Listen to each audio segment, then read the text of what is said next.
Africa as you've never seen it before. For the first time, a unique camera and trained observers reveal a new world. Their images may change your view forever. This is the picture you're used to seeing, a herd of wildebeest on the move across the vast, untamed wilderness of the Serengeti. And this, the animal portrayed as the noble king of the beasts, along with his fellow hunting experts, supposedly lording it over their domain.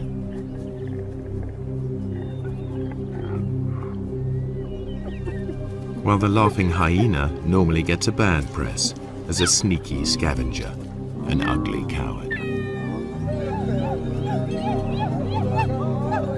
Usually too, humans are kept out of the shot, yet the presence of the Maasai and of their cattle affects the whole balance of nature in this area. Now, the most sensitive low-light camera in the world shows you truer images.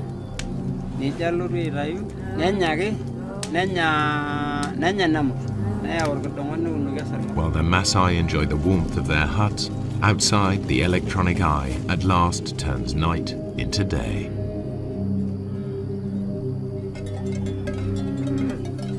In the pitch black, unexpected scenes challenge conventional expectations.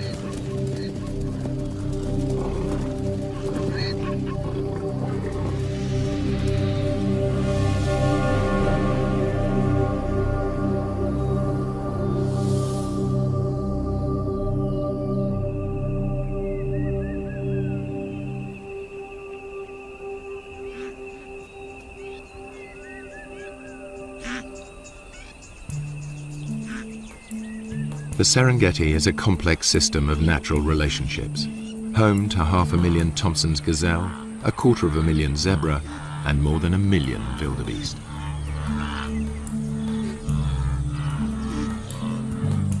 The wildebeest are the stars of the spectacular migrations as they follow the rains to lush grasslands.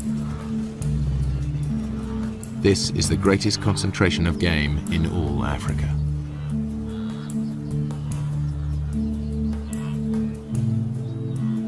Their numbers attract the top predators, 3,000 lions in numerous prides.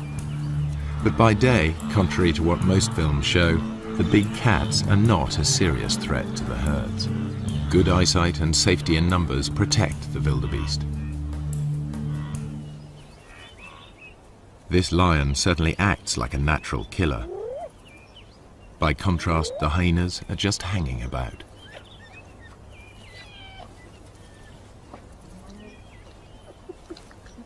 In fact, he didn't make the kill.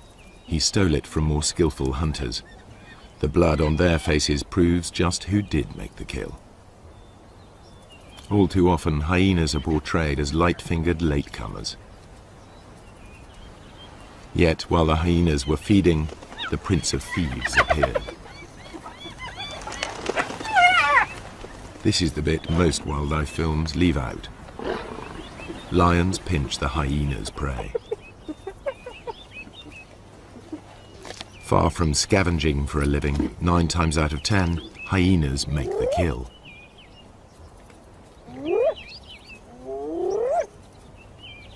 At first sight, the lion and the hyena are locked in a struggle for the same prey. How can the hyenas make a living here at all?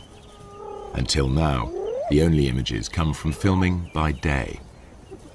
But lions and hyenas hunt most of their food in the dark.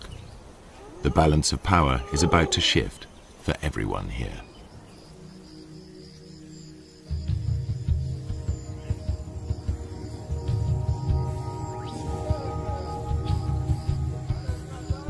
Serengeti straddles the border between Kenya and Tanzania.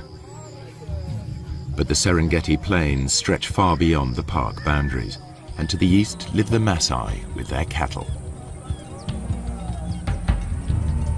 At dusk, they retire with their herds to the safety of their villages, or bomas.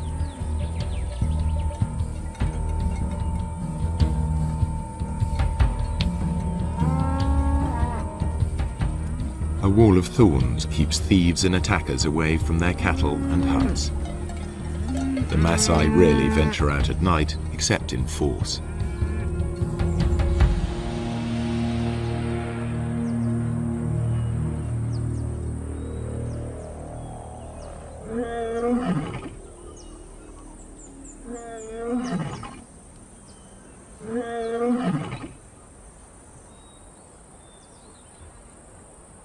Empty by day, the grazing land suddenly looks rather full, and these cats are not here for a nap.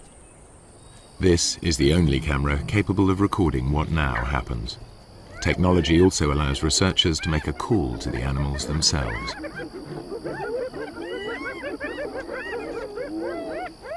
Tom Maddox is counting predators in the Serengeti. He too thought the Maasai land was empty of lions and hyenas, as they're never seen by day. But Tom soon got a shock. Now he prefers to make his observations from the safety of his Land Rover.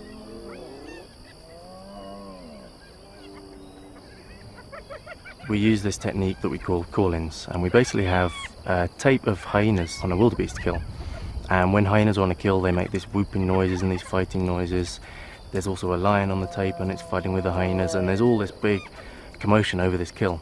And we play this tape on speakers on top of the car. And because lions and hyenas both rely on scavenging quite a lot in their diet, when they hear this tape, a lot of them will come in and they'll investigate it, thinking they're going to get a free meal. It was amazing where they come from. They just kind of melt out from the bushes in places you'd never have imagined a lion could have hidden, often quite close to where I was doing the call-in. And then it was equally amazing once the call-in's over, once they decide to go back under cover, usually about the time that the Maasai are starting to come out of the bomas around 7 o'clock. Again, the lions will melt straight back into the bushes. 1 minute the line's there, the next minute it's gone completely, and I know it must be sitting there somewhere, and they're so hard to find again. The ultra-sensitive camera is many times more powerful than Tom's military scope.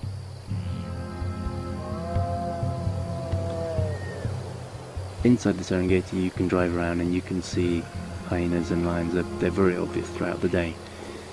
Outside the national park, that doesn't happen. You can drive around for days and days and not see any. The fact that there are any lions at all on the Maasai's land is surprising. So far, I'm finding an extremely high number of lions outside the park. In fact, it's comparable to certain areas within the park.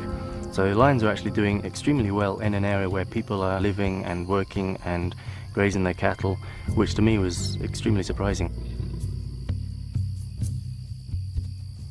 Hyenas are also extremely common. Compared to inside the park, there were fewer, but there are still a sizable number thriving outside the park, and you will actually see them when you drive around in the evening. The hyenas are usually pretty visible. No wonder the Maasai report meeting wild animals frequently, even by day. Another worker on the night shift is Paula White. She's interested in studying hyenas in this different world, to learn how they and the lions carve up each other's catches. And like her quarry, she follows her ears. I'm going out to see if I can find some hyena kills. Take a look at how many clan members are on the kills and whether or not there's any clashes going on. I'll also be looking for lion-hyena interactions because I'm really interested in how the two species interact down here with all the game present, whether or not they're still more likely to steal each other's kills or whether they're more likely to go after a new animal of their own. So what I'd be doing is driving the roads looking for action, and then I'd stop once in a while and listen for sounds of kills, listen for any animals whooping. Sounds travel much further in the cool night air. On a still night, hyenas can hear whooping over 10 kilometers away.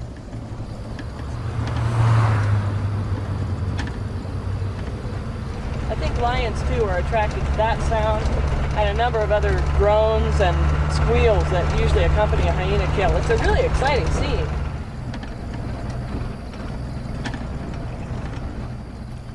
There's a hyena running in front of me on the road right now. And the way he's running, I imagine he's going for a kill, so I'm going to stop and listen right now. What Paula and Tom are seeing leads them to rethink the conventional ideas about hyenas and lions at night and day.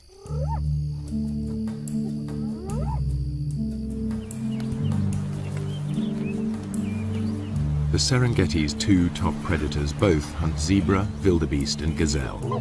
It's a mystery how they survive when they appear to compete for the same prey. Usually in nature, two competitors can't share the same food supply. There simply isn't enough for them both. Yet they both thrive, and although lions and hyenas share the same diet, the two animals are very different. The one thing they have in common is that their societies revolve around the females. Among cats, lions are unique in the way they live together. Most cats are solitary. Lions form small groups, prides. At the heart of each pride are relations, sisters, cousins and aunts. Strange lionesses and their cubs will be attacked.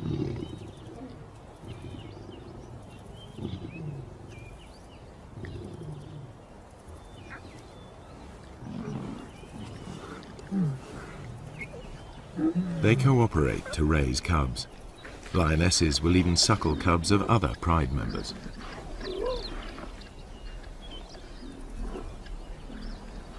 In a lion pride, any female leader will have earned her place, unlike hyenas where leadership is largely inherited.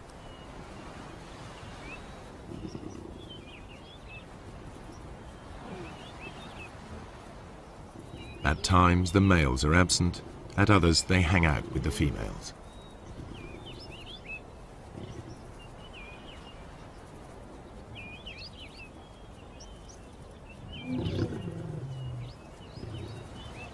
At times they're peaceable, even tender. At others, aggressive to all.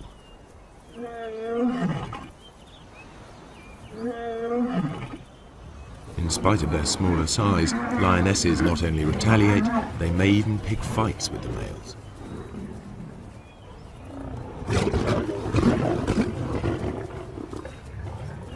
However, male lions are physically more powerful. In a test of strength over a kill, the female will come off worse.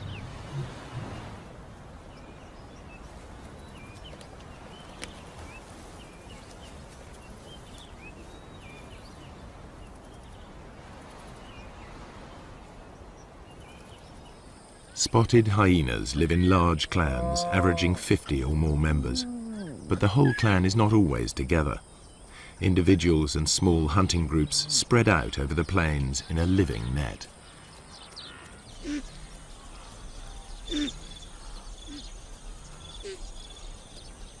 In the Serengeti, hyenas usually make dens in abandoned burrows. Here the cubs are easily hidden from lions and other predators. Litters are small, only one or two.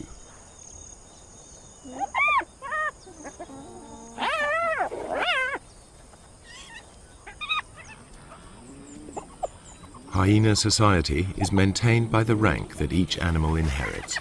If mum is high-ranking, they'll be high-ranking too, provided they've inherited her strength as well. Females may fight females, but males hardly ever fight amongst themselves, and certainly wouldn't dare attack a female. Clan life is ruled by the females, who are almost a quarter bigger than the males.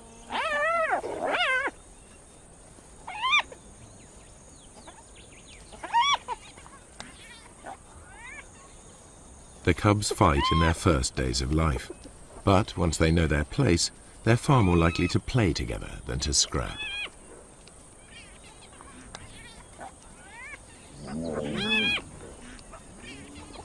The males can behave as best friends, even if they're members of different clans. Hyenas' behavior is highly complex.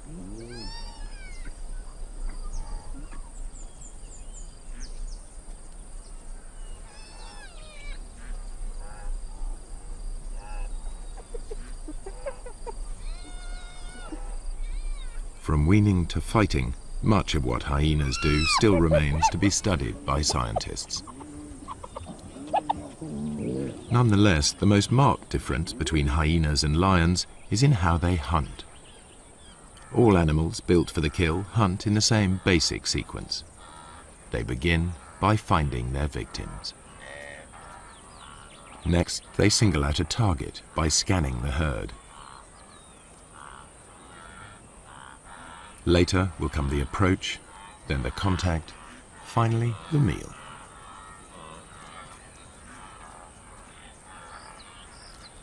How they hunt differs sharply between hyena and lion.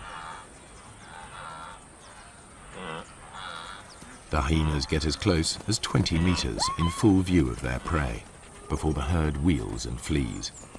The hyenas will try to scatter the wildebeest before singling one out.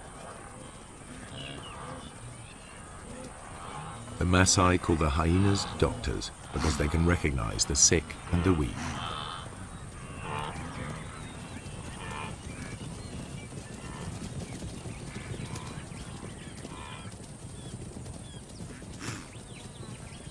They run down their prey like wolves. Hyenas are endurance hunters. Chases can last up to 5 kilometers at full speed. Lions can't sustain this. They are sprinters. After the rainy season, much of the Serengeti National Park is a sea of long grass. The lions use it to mask their presence. They approach unseen by careful stalking or occasionally by lying in ambush.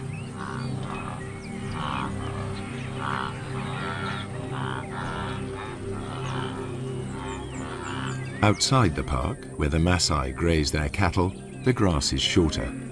Any predator risks a confrontation with armed herdsmen. The lion sticks out. Not much chance of an ambush here. Hunting under cover of night makes more sense. As the sun goes down, life gets easier for the Serengeti's predators. Dusk diminishes to near complete darkness, which can continue all night if there are storm clouds or if it's a moonless night. The only camera on the planet powerful enough to see in total blackness even picks up stars invisible to human eyes.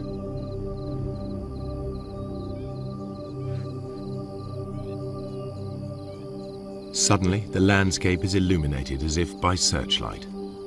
Even so, humans can still only just pick out shapes. But to the grazing animals, it's as clear as day.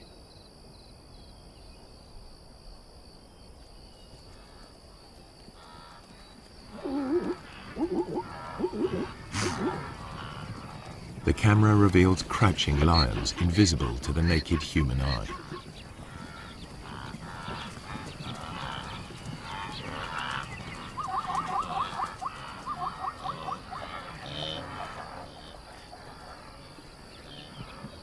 A night ambush could prove more successful. These two lionesses have detected a herd of wildebeest crossing a track.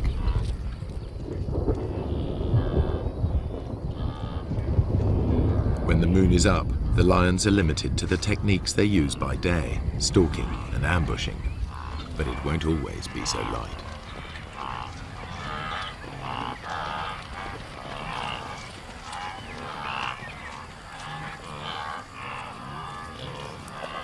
The pair near the crossing point and squat down, well screened by vegetation. One crawls into position to jump a victim.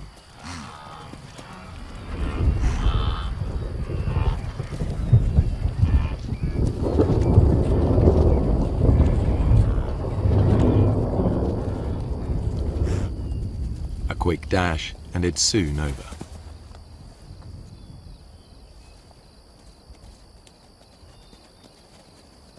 Although these lionesses have been successful, the moonlit night is really the best time for hyenas to hunt. The cool of the night air allows them to keep on running, something the easily tired lions cannot do.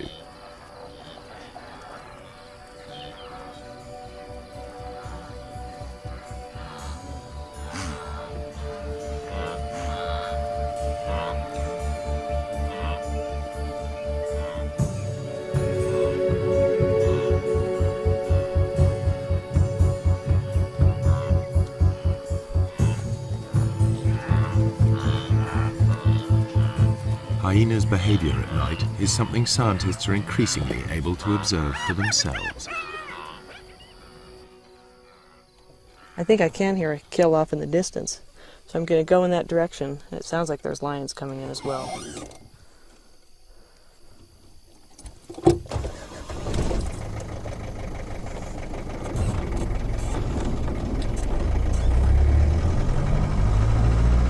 Paula White's night vision goggles work because they and the camera see in the special infrared headlights of her Land Rover.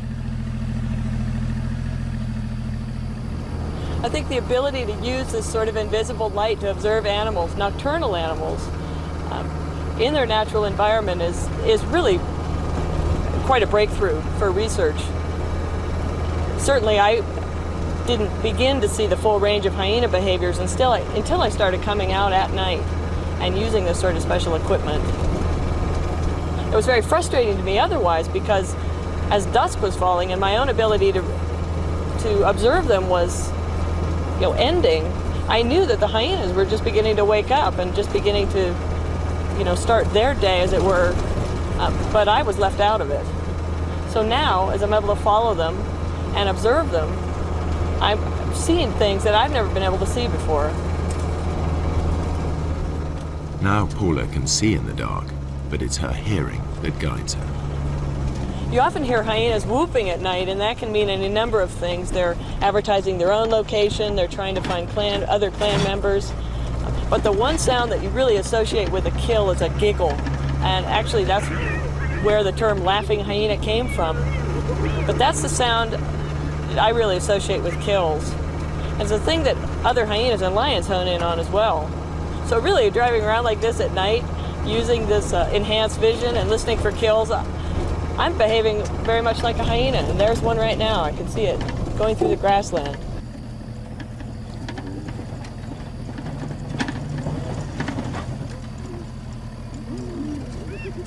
A hyena's jaws are among the most powerful of any animal species.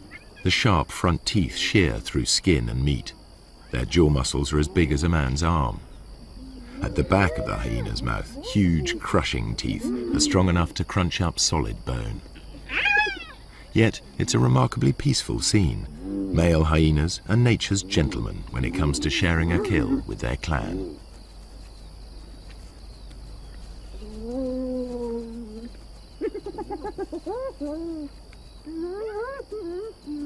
Although the hyenas gulp down their meal, lions arrive in time to take the food from their mouths.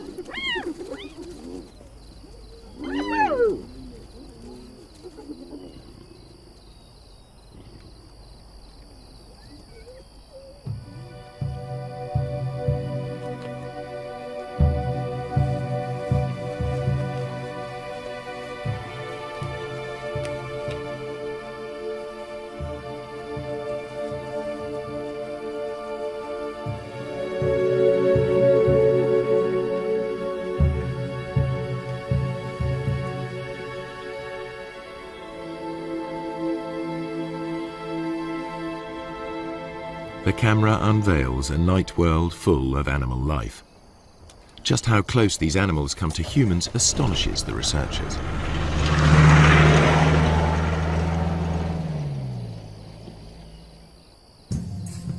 I found a cheetah quite late in the evening. Sometimes the male cheetahs will stay active quite a long time into the night, and so I was following him. It went past dark. It was about 7:30, 8 o'clock in the evening, and he was walking straight up the road, straight towards a Maasai village. And I thought this was going to be fantastic. I was going to see how close cheetahs would get to Maasai villages, and suddenly he went leaping off the road. Onto the road stepped 4 lions. I then carried on following them instead, and they went almost within sight of the village. The village was just over the next hill. Lions will even break into Maasai villages in an attempt to reach the cattle inside. The Maasai mount a defense, but it's dangerous. The balance of power has switched. The nocturnal hunters are in their element.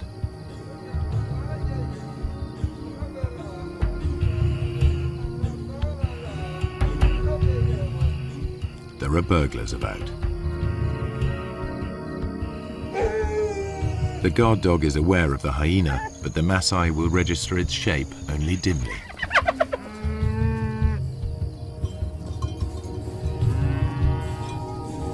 The men must rely on tracks to point them in the right direction.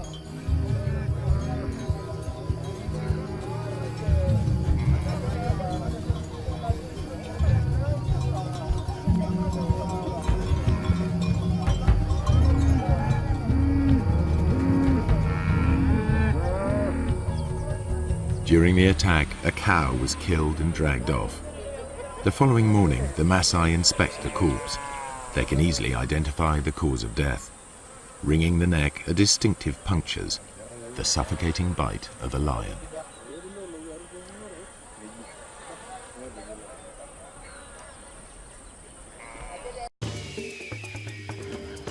This show was created for you and your family to watch together. Welcome to Nat Geo Wild.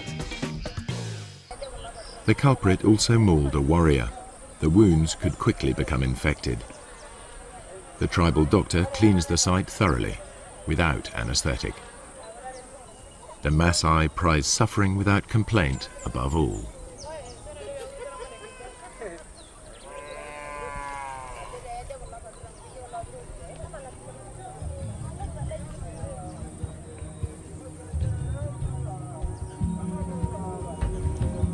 The lion's assault will trigger a deadly surge.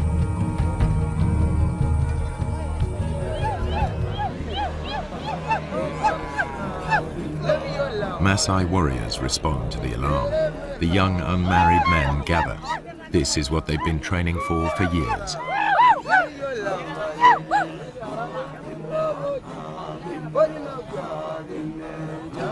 It's the supreme test of their stamina and self-control, and a test of their ability to bear pain without flinching. This is what they've been waiting for just such a chase. Success will give them a passport to adulthood, the chance to find a good wife. Failure will mark them for the rest of their lives. But before they can take part, they need to demonstrate their fitness.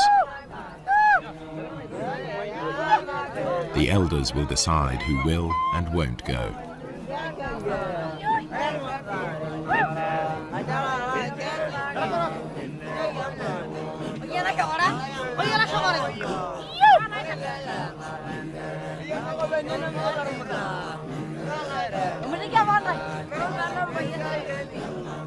The warrior group arrives at the settlement where the cow was taken. Each warrior wields a long-bladed spear. They are also armed with short double-edged swords and lethal clubs. They're all experts in the use of these weapons, against animals as well as people. In many areas, the warriors are now outlaws, but in this part of the Serengeti, their ceremonies are tolerated. Lion hunting by the Maasai is illegal, but these warriors are so far from the towns, they are generally allowed to continue. A day of ritual begins with chanting and dancing to hypnotic rhythms. Warriors demonstrate their strength and agility by leaping.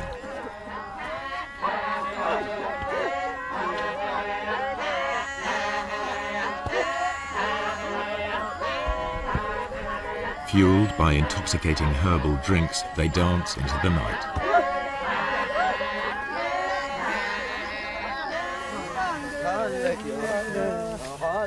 More warriors arrive from further afield, eager to be selected. Everyone is in a frenzy of anticipation.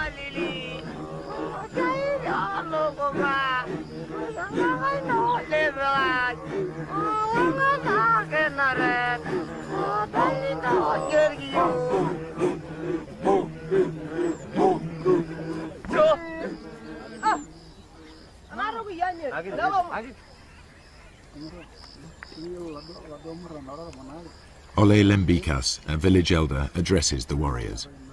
He sobers them by reminding them of the dangers ahead.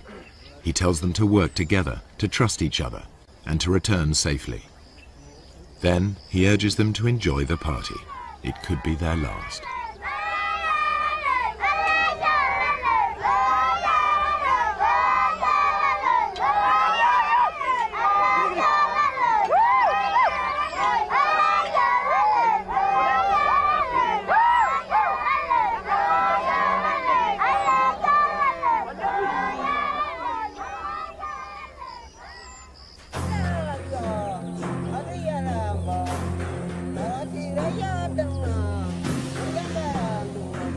In the morning, two hunts unfold far apart. A lone lioness spies out a waterhole. Animal or human, hunters face mortal danger in the coming hours.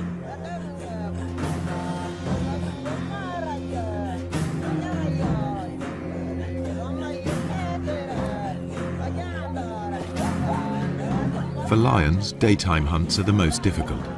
For filmmakers, this is when it's easiest to film, so this is the image that's so often repeated. Prey unaware of the lioness hidden in the grass.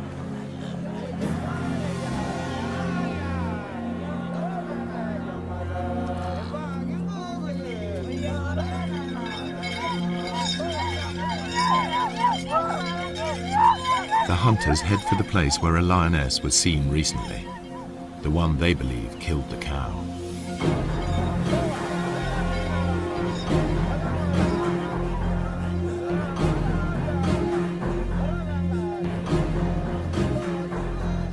The herds are busy drinking.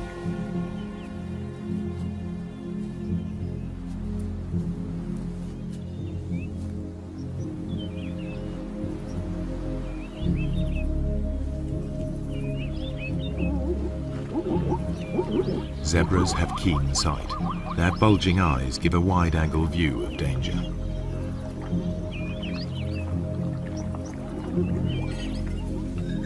Lions hate and fear Maasai. The bells around the warriors' ankles make it clear to any lions they're coming. The lions on Maasai land will always hide in deep cover. The warriors must flush the beast out into the open. Then they have a chance to tire it out before they come in with their spears. The lioness edges closer.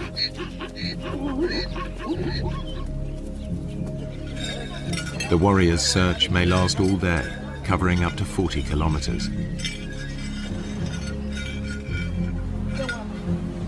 The lioness's prey is within 30 meters.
They think it's all over. The warriors head back empty-handed. The lioness returns to collect the cub she left earlier.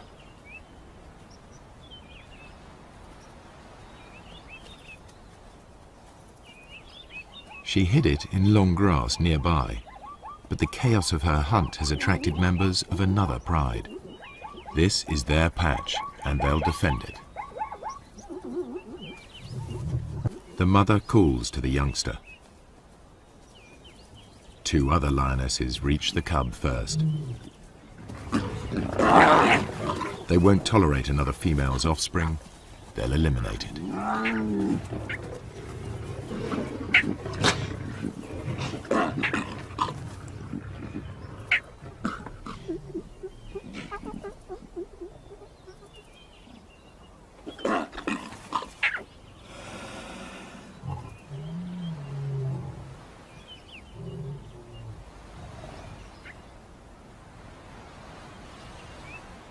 This is not about hunger. The corpse is left to the vultures and hyenas. The mother's life too is under threat. She's no relation. The pride will kill her if she stays.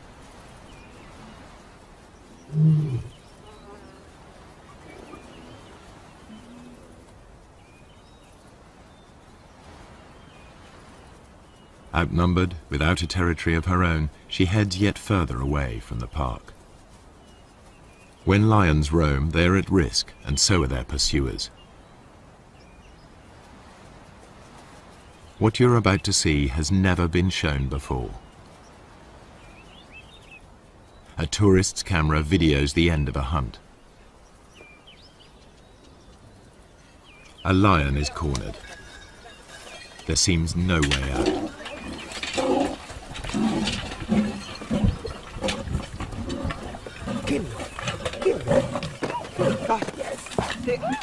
A warrior throws a spear.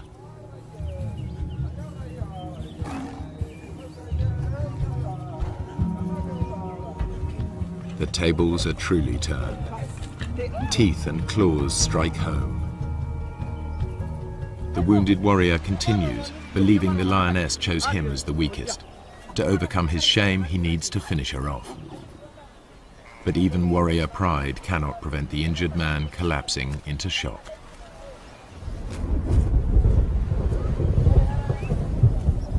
Meanwhile, the lioness dies of her wounds. She's wearing a radio collar, a park lion.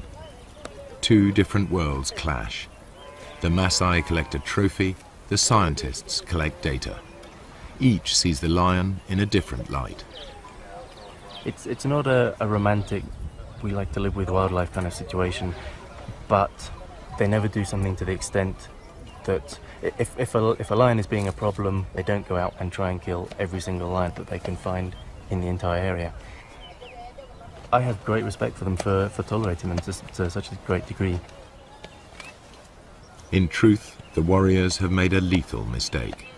The wrong lion has paid the price, and the outcome is nearly fatal for one Maasai.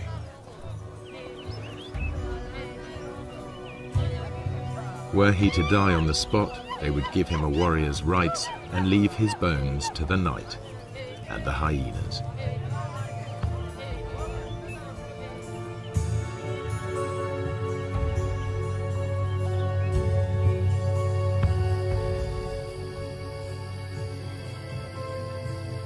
Night is the time of the four-footed hunters. Most hours are clouded over or feebly lit by faint stars.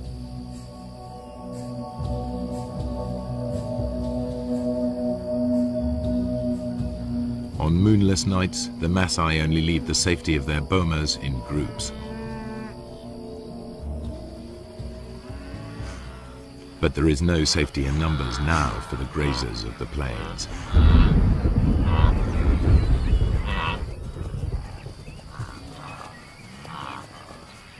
The darkest hours of the night see restless action. Animal hunters are about in numbers never seen during the day. Spooked, the herds of wildebeest, zebra and gazelle burst into panicky runs. They fear lions and hyenas are nearby, but only the camera can see them.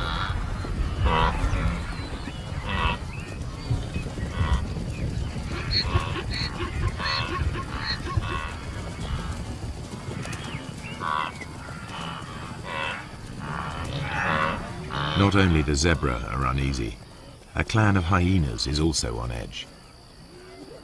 They've made a kill in another clan's territory. It isn't long before one of the owners claims his rights.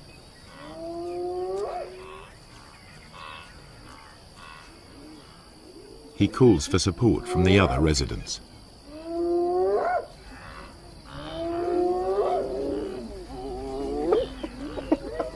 His clan bustles in to drive the invaders away. They bolt the meat while they can. Other threats may arrive to challenge them in turn. They remain watchful. This is truly fast food. The invaders will be back to recapture their meat. You can see this clearly in infrared light. But how do the animals see in these conditions? Like all the animals here, their eyes appear to glow. A mirror-like membrane doubles the available light. Then their brains enhance the images, filling in the gaps to see detail more clearly.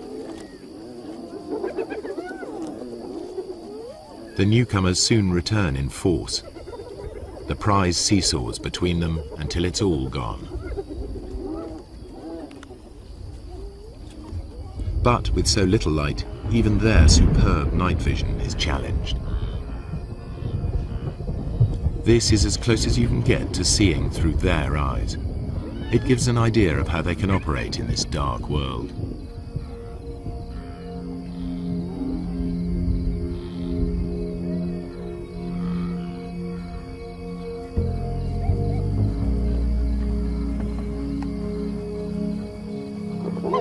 The lions and hyenas continue their battles, as if unhindered by the darkness. Once again, the lions have stolen the hyena's kill, but they all appear to be able to see exactly what's going on.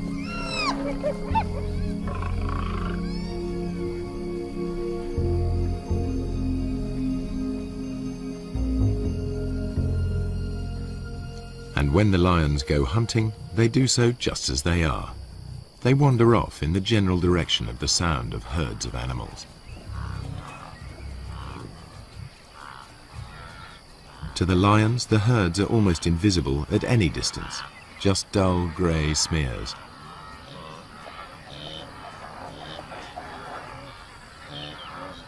But they can locate the grazers easily by sound and smell.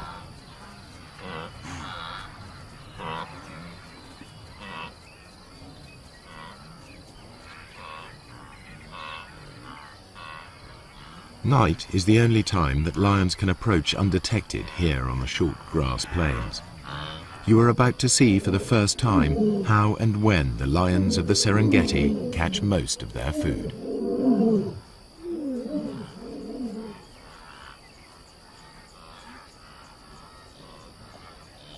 A Tommy dips his head to see whether or not he can see danger silhouetted against the sky.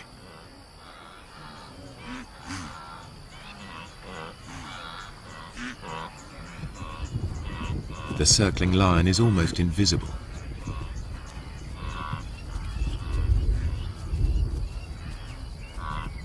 Bathed in infrared light, it stands out.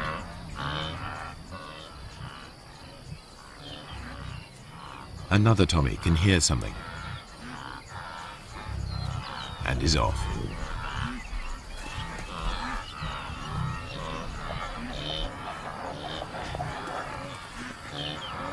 The lion's game plan is always the same. Get close to the herds, then spread out. They don't need to make any effort to hide themselves. Only their footfalls give them away. And because they're unseen, lions are no longer at a disadvantage as they approach their quarry.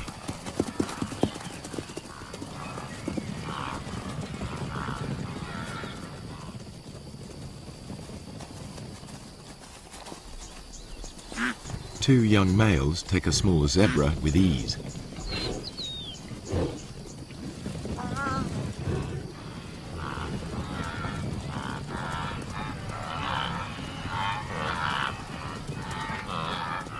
A lioness gives chase. A high kick lets her quarry escape.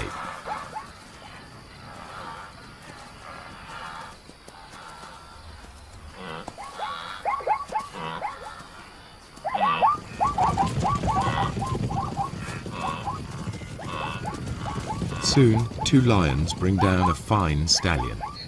Saber-sharp teeth and meat-hook claws bury themselves into 300 kilos of struggle.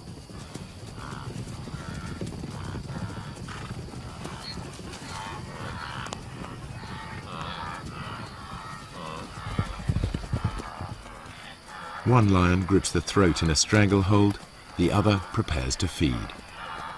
Their ability to keep a grip on their prey in pitch darkness makes the kill possible. Everything the camera has disclosed comes together. The apparent competitors for the same food survive because there are times when one is more successful than the other. The animals hunt in different ways, by day and by night, and in differing light. These unique images show that the relationship between lions and hyenas is more complex than traditional pictures allow. The lions steal kills, and the so-called cowardly hyenas are often merely out to reclaim their prey.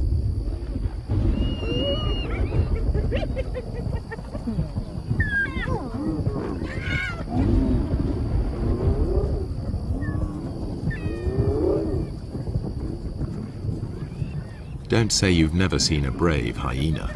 A thieving male lion is forced to take them on. The hyenas persist even though a single blow could be fatal. This frequent nighttime behavior has never been recorded before.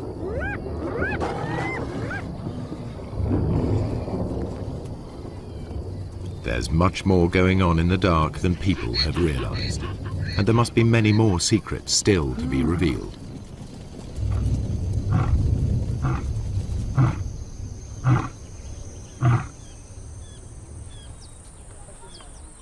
At dawn, the Maasai dismantled the thorns barricading the entries to their bomas. No lions or hyenas are to be seen outside. The killing fields of the night are transformed into places where cattle may safely graze.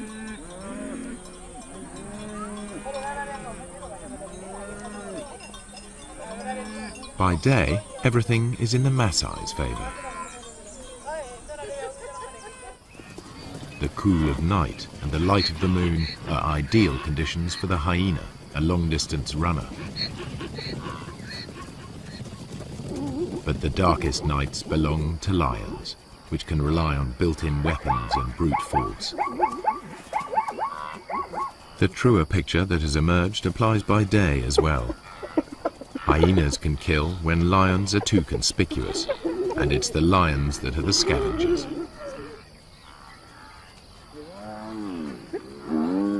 In the end, they don't so much compete as coexist, hunting in different ways and at different times. In the centuries that the Maasai have dwelt on the plains, they too have found a way of treading lightly on the land. Now, droughts and overpopulation bring challenges to their old ways.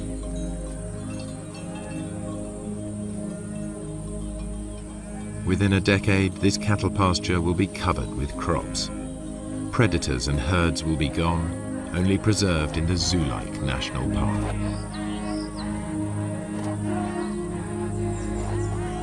The warriors will step back into history, their culture bartered for bit parts in conservation and tourism. If the Maasai have a vital lesson to teach, it is that lions give meaning and purpose to their lives, worthy adversaries for warriors.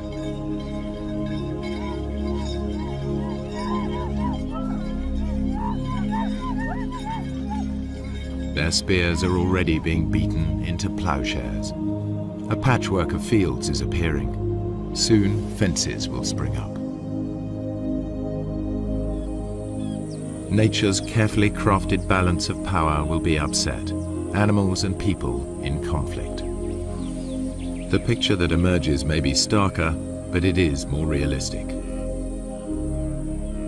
And never again will you be taken in by that well-groomed imposter posing as the king of the beasts.